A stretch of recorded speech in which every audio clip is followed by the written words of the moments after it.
Hey, thanks for joining me today. As you can see, I've got Ben DeBell, my partner at Pagosa Supply Co. with me.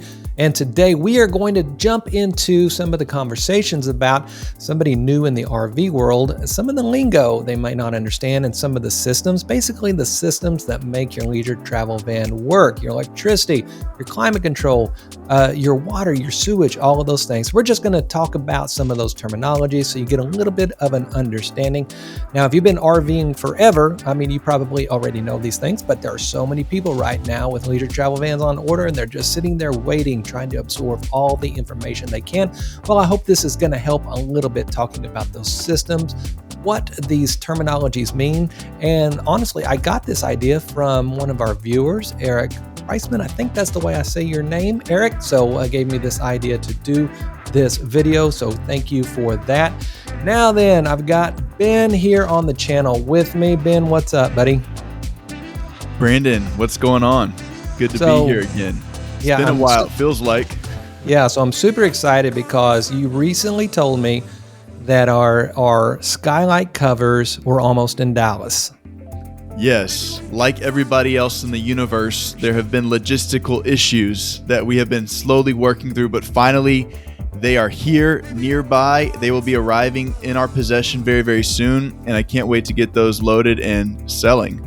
Yeah, because I think we've got about 300 people on the wait list now. And so if you don't know exactly what we're talking about, is Ben and I have designed and developed Skylight insulator covers so that, whether it be for your main Skylight in a leisure travel van, the bathroom Skylight, we even have you did a lot of technical engineering try to get those corners, because the Murphy bed unit of the leisure travel van has a triangular Skylight, right?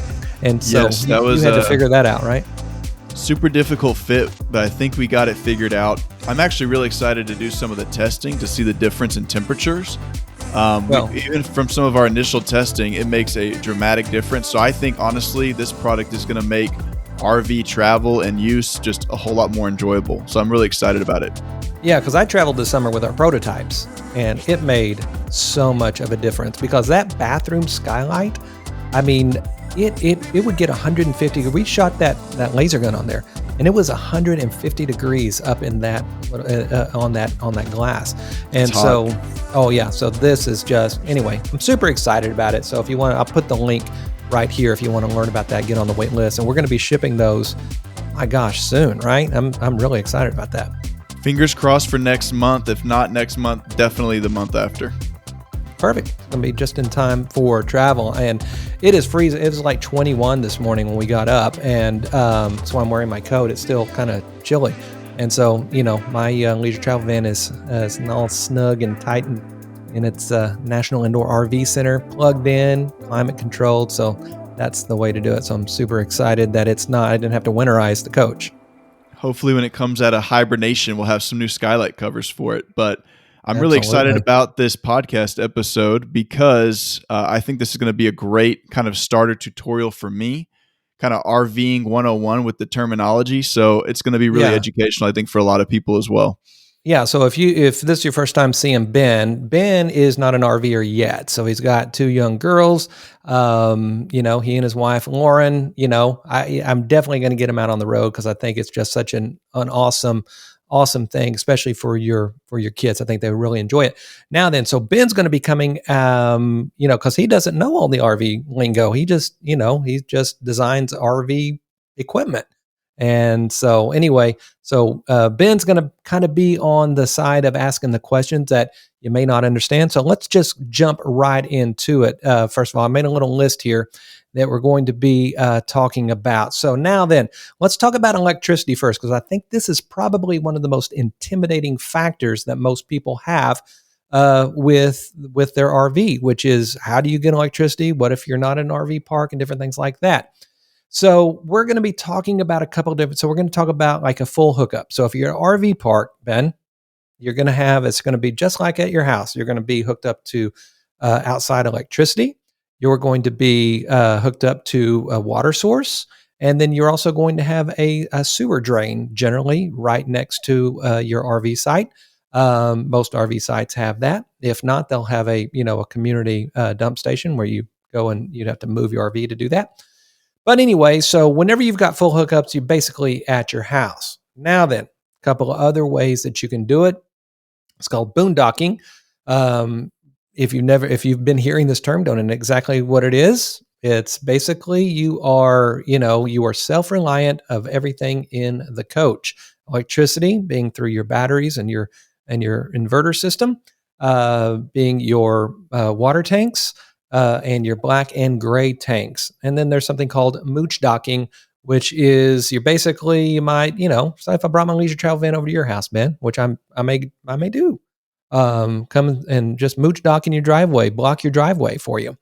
And, I'm sure you got an outlet in your garage and I can run and plug my RV into the outlet. Now, then, if it's on that household plug, I can run I can run my air conditioner off that plug because I have a RV soft start, and we'll get into the RV soft start here in a So, minute. quick question on that. Yeah. Do all LTVs come ready and prepared to do both mooch docking and boondocking, or are there modifications you're going to have to make if you wanted to do that?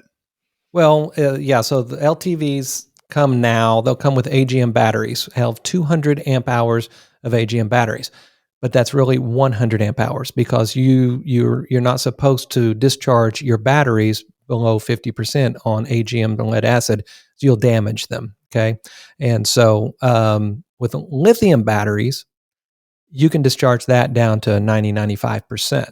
So lithium batteries are by far the best for boondocking. You can totally boondock if you are sparingly using your air conditioning. I mean your batteries sparingly. You won't be able to run your air conditioner on those. And we'll get into inverters and what those are here in a minute. But you might have a generator, and you can run your air conditioner on your generator, charge your batteries and things like that for boondocking. So we're kind of in electricity now. So maybe kind of give me an overview of what are all the different components to the electrical system, and then maybe we can dive into each one of those. Okay, so whenever you are plugged into power, so leisure travel van is 30 amp. So you might hear the term 30 amp coach. Well, 30 amp coach is enough electricity, has enough amperage to run one air conditioner, not two. So that leisure travel vans have one air conditioner, so 30 amp is sufficient. And then generally everything in your coach. You could do a coffee maker. You can run some pretty good watts through that 30 amp in that coach.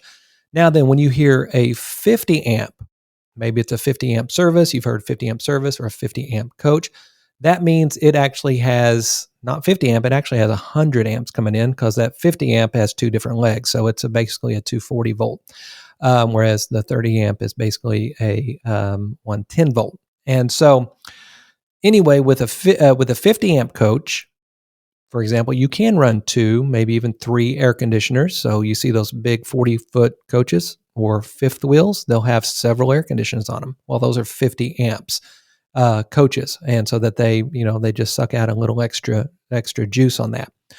Now then, when you plug in, say if I were to mooch dock at your house and I plugged into your garage as a household plug, that is generally 15 or 20 amp. You've got a newer house, so it's going to be a 20 amp. Older houses is probably going to be a 15 amp. So that air conditioner is going to draw more than that 15 amps kicking on in its startup phase, right? That's why you need an RV soft start. If you want to learn about RV soft starts, I'll put the link down below as well. But that soft start, what it's going to do is it's going to spread that startup current out, and so it just doesn't have a giant spike so that you can start that air conditioner while I'm plugged into your household plug.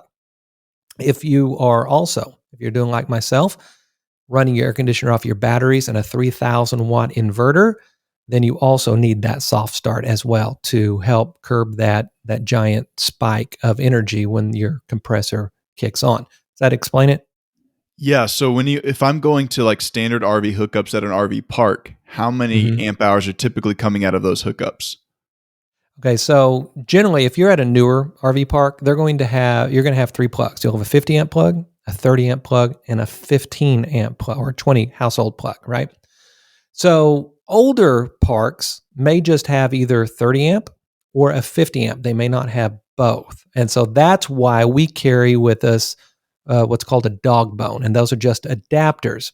So I can plug my 30 amp coach into a 50 amp service. Okay, because it's only going to use one leg of that um, plug. Okay, so it's not going to damage my coach. It's still just going to be 110 volts coming in, and so it's an adapter you carry. So I've got 3 adapters. Like I said, I can plug my 30 amp into your house. I can plug it into a 50 amp, or I can plug it into a 30 amp. But newer RV parks are going, or nicer RV parks rather, are going to have a 50 amp, a 30 amp, and a 20 amp plug. No matter what your coach uses, generally you can plug it right in. Now So then, then before would it damage the RV if too much electricity is coming in without that? yeah, definitely. And so you want a surge protector. Okay. And so leisure travel vans, we're very fortunate. We have a built in surge protector. Okay. I don't know what year they started putting them in. I don't know if it's all the way back to, the 2013, 2014 models or not, but I definitely know mine's a 2020. I definitely know mine has a built in uh, uh, power surge protector. If yours doesn't, easily jump on Amazon and get, a Progressive Industries one that's going to protect your coach. It's also going to tell you if you've got reverse polarity. There's all kind. I've plugged into RV park before that the power was bad and just blew the breakers and everything. End up having to move spots. So yeah, you can damage if you do not have. If you don't have a built-in surge protector, then I would 100% buy an external one because you don't want to. You can really damage your coach. So you said that because of the size of the LTV and it only has one air conditioning unit, you only really need 30 amp hours. Is there ever a situation where you would want more than that in your LTV? And if you did, would you even be able to modify the LTV to provide it maybe up to 50? Yeah, no. And one of the terminology used is amp hours. Amp hours is talking about batteries. So it's just 30 amps. Okay, and that's the power that it's drawing. When in LTV, no, you would never need. It's small enough. You don't need 2 air conditioners. So our single air conditioner runs it fine. Now then, let me talk a little bit about batteries since you just said amp hour. So 3 terminologies you'll hear with RV batteries is lead acid, which is just your basic old school battery, the kind you got to put, distilled water in that need water in order to keep their electrons doing whatever the electrons do. Then AGM batteries. Now that's what a leisure travel van comes with standard. AGM stands for absorbed glass mat. So that's just a maintenance free. You don't have to add water. You don't ever have to touch them. Okay. And then there's lithium batteries. And so the AGMs and the lead acids, those are the ones that you do not want to discharge below 50% because you start damaging them and then they eventually just going to conk out on you. It won't hold a charge. Are So those the with same kind of batteries that are in your standard car? yeah, generally newer cars probably definitely come with AGMs. Older cars, they're the kind that you could pop that cap open and you see the water in there. Those are the lead acid. But yeah, cars come with just probably AGM batteries, maintenance free, and just do the job. Um, Lithium batteries, though, if you're really planning on boondocking, you definitely want to go lithium batteries because, like I said, you can discharge those down to 90, 95%. Now, there's some caveats with lithium batteries. You don't want to charge them when it's below 32 degrees. You'll damage those batteries. With my Lithionics 315, it has an internal heater, or you can buy heating pads to put around them if you are out in the cold and need to charge your batteries. But you definitely have to keep them warm in order to charge them. So everything So, has its pros and cons. so question for you. You may not know this, but no battery lasts forever. Typically, like what is the timeline for when you would have to replace an AGM versus a lithium battery? Well, an AGM, typically, I don't know about AGMs, but with lithium batteries, they have so many charge cycles. And in fact, I'll look up the charge cycles for my Lithionic 315 and I'll put it here. And so that you will have that. But yeah, it's got several thousand charge cycles. So I mean, it'll last a very long time. Awesome. So, yeah. All right. So now inverters, this is probably can be one of the most confusing things that, some people may have their maybe boondocking, have their inverter on, and they plug something in a plug and it doesn't work. They may say, well, why doesn't this plug work? Well, an inverter is it takes DC power, which is coming out of those batteries, and it converts it, or inverts it. I guess inverts it because it's an inverter. Inverts it into AC power, alternating current power, which is like your household power, which your typical computers charge with what your coffee maker uses, your TV uses, all of those things. Your 12-volt items, such as your phone chargers, things like that, are all coming off batteries. Your refrigerator is generally off of your batteries. But that inverter is going to take power from your batteries, change it over to work through your household plugs. But now RV manufacturers, they generally will not make all of the plugs in the coach and put them on that inverted circuit. They won't put them on the air conditioner on that. I had to have mine. I had to have the breaker moved over to the inverted circuit so it'll run off of my batteries through that Why 3,000-watt wouldn't they do inverter. that? Well, just because, it's just now getting to where people are able to, the technologies there where the battery capacities and the solar capacities and all of those are to where we can actually run our coach for days on end using just battery power. So before, generally coaches, if you even had an inverter, it'd be like 1,000 watts. That means that won't run a coffee maker. So like your Mr. Coffee maker is 1,500 watts. So you couldn't run your coffee maker even on that on your batteries, even if you wanted to. It only had 1,000-watt inverter. So recently they've jumped up, like Leisure Travel Van now uses a standard 2,000-watt inverter. So yeah, now you can use that coffee maker, but can you use your air conditioner? No. You've got to jump up to a 3,000-watt inverter. And so with my 3,000-watt inverter, I can basically run anything, microwave, I can run air conditioning, I can run basically anything in my coach.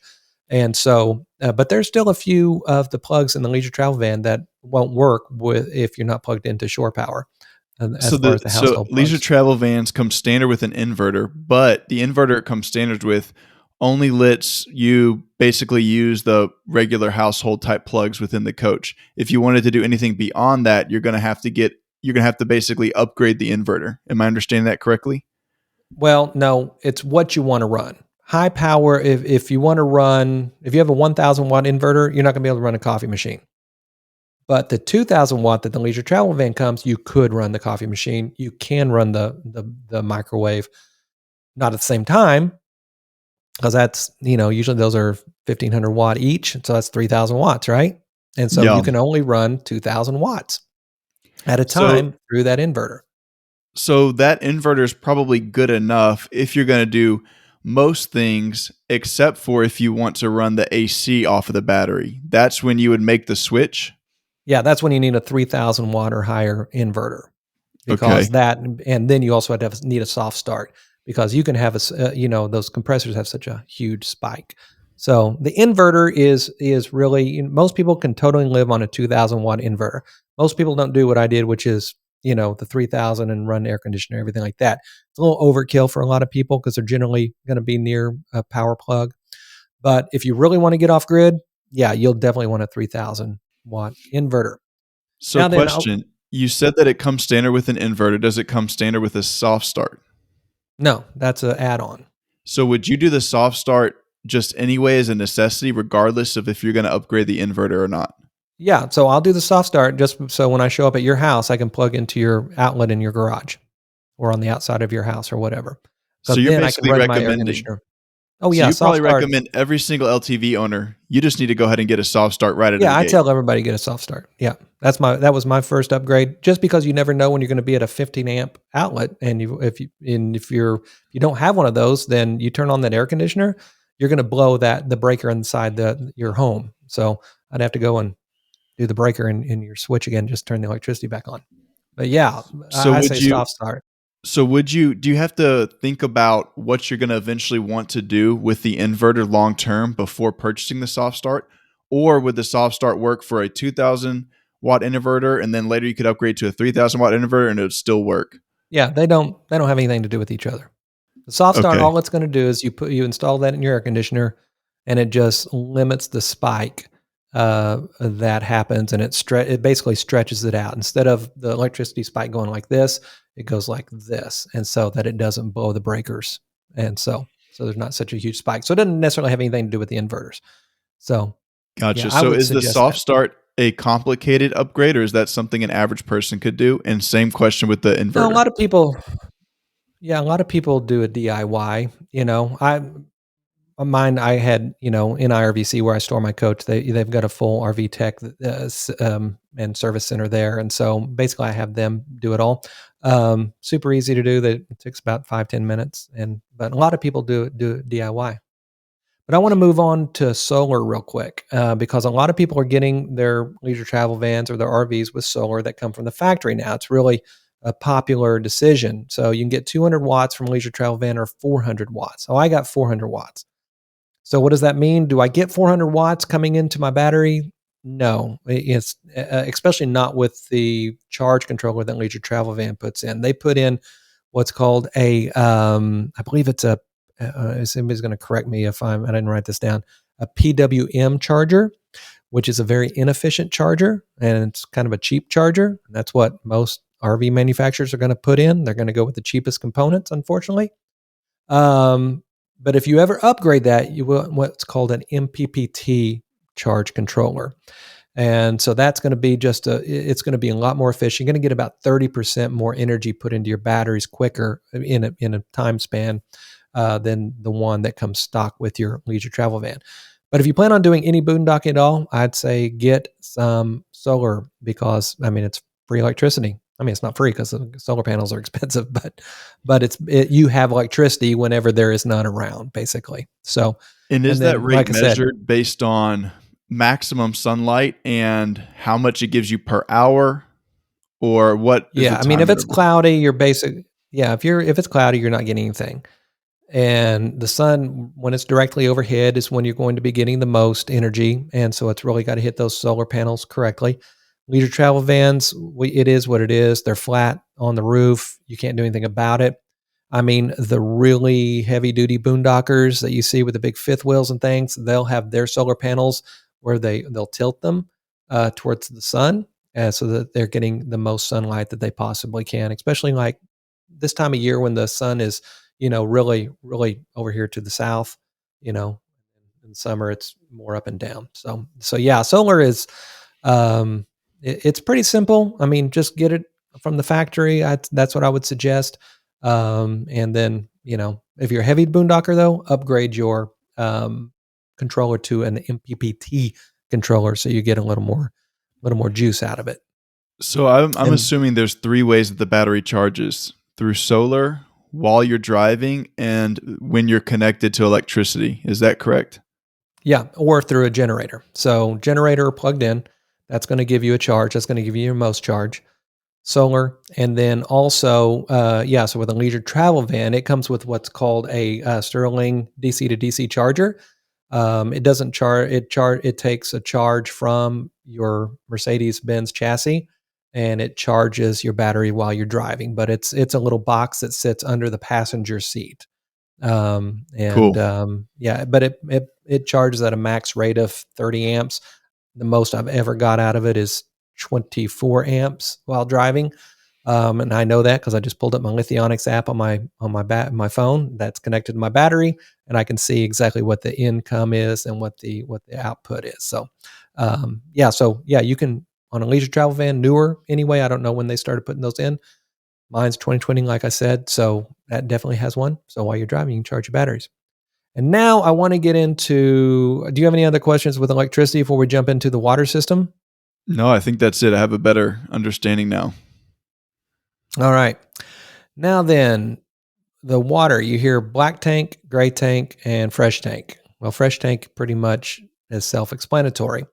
Gray tank, that is where all of your sink and shower water goes. And then black tank is where all of your toilets and your sewer go.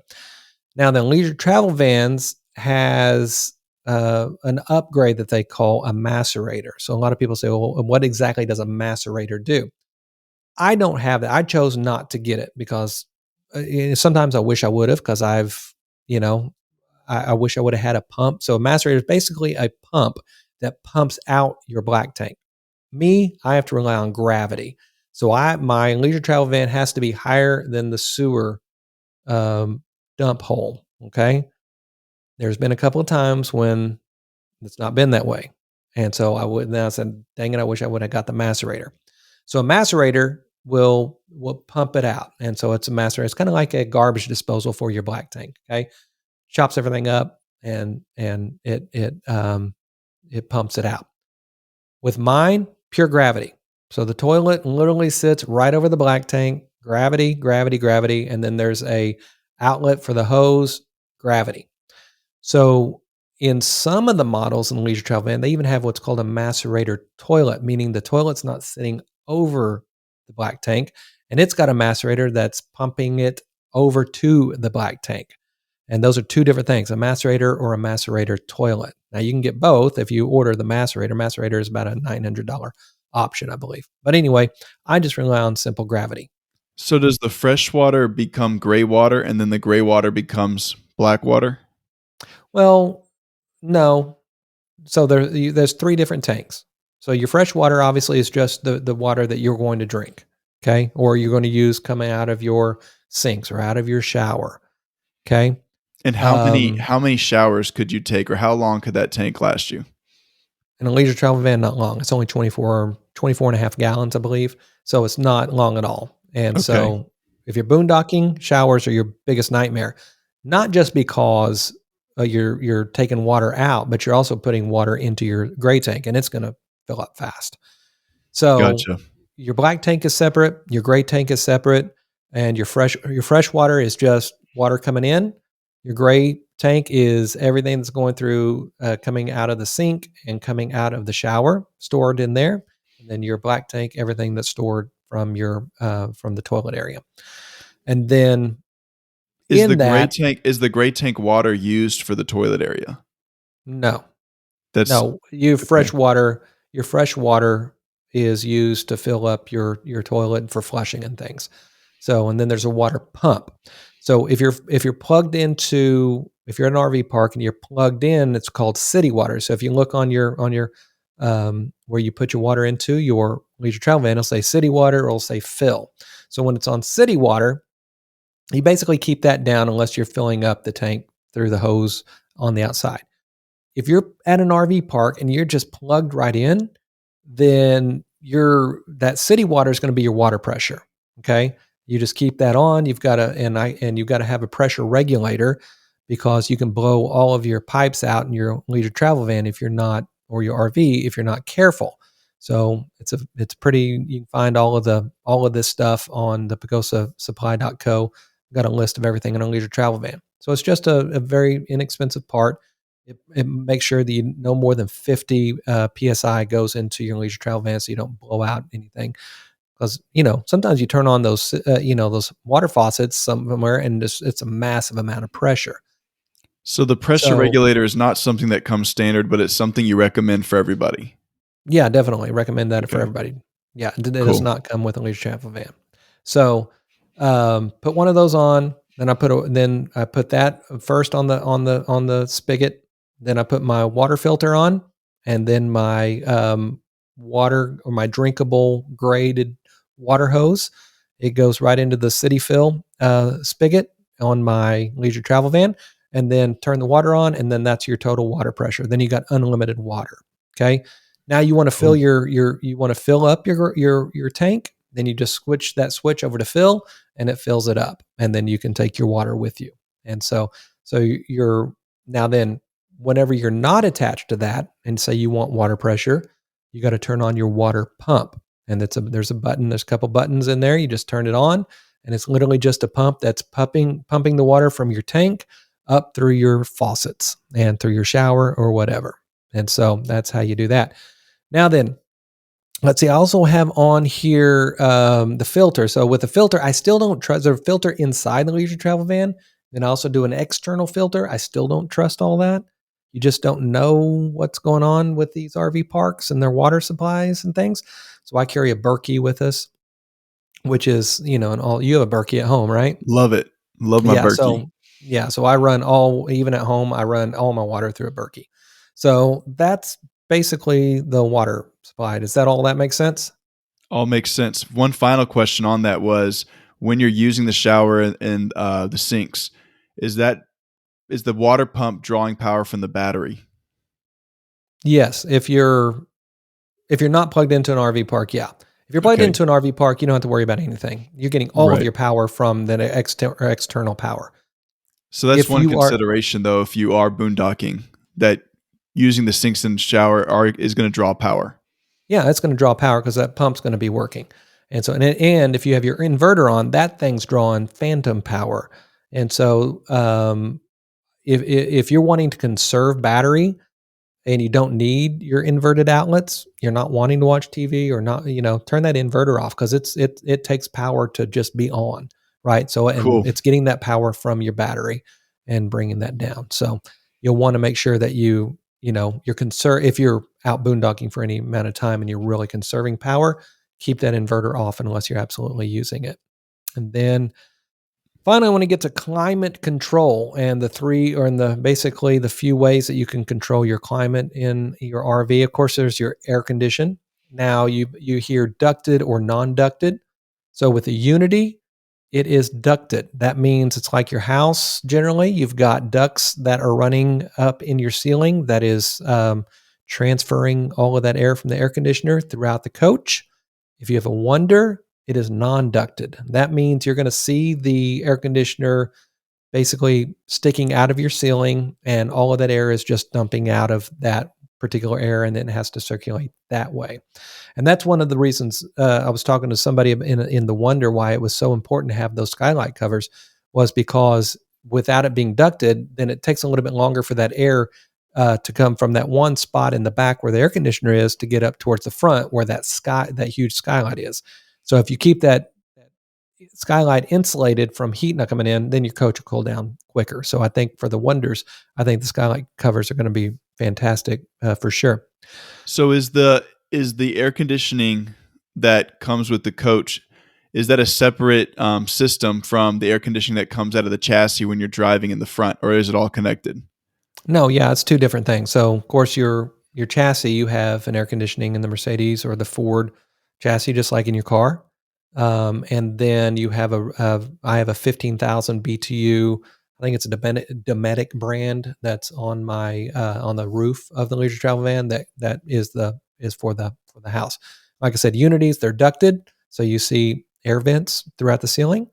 On a Wonder, it's non-ducted, meaning you just see the air conditioner coming through the ceiling, and all of the air is coming out in that one specific area, then has to circulate through the coach. Now, then, both of those RVs have a heat pump as well on that air conditioner. Now, a heat pump is basically air conditioner running in reverse. So it's actually producing the heat that it's producing. It's putting into the coach. Now that's only good till about 50 degrees. And I know that for sure, because I mean, at 50 degrees, it really doesn't work and you want to use your furnace. The furnace runs on propane. So just like your air conditioner, your heat pump has to have electricity. So you want to be plugged in so it uses the same amount of power that your air conditioner uses. It's just your air conditioner running in reverse. It's putting hot air into your coach instead of cool air, right? That makes sense.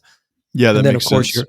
then of course your furnace is for whenever it's 50 degrees or colder. It runs on propane, and it does a really good job of heating up the coach. And we stayed in some cold climates, down in the 30s, and in fact, it gets too hot to be honest with you. So it's So is easy that to run off of control. the standard propane tanks that I would get for my barbecue pit? Leisure Travel Van, their propane tanks are built in. So it has one propane tank that's built in. Okay.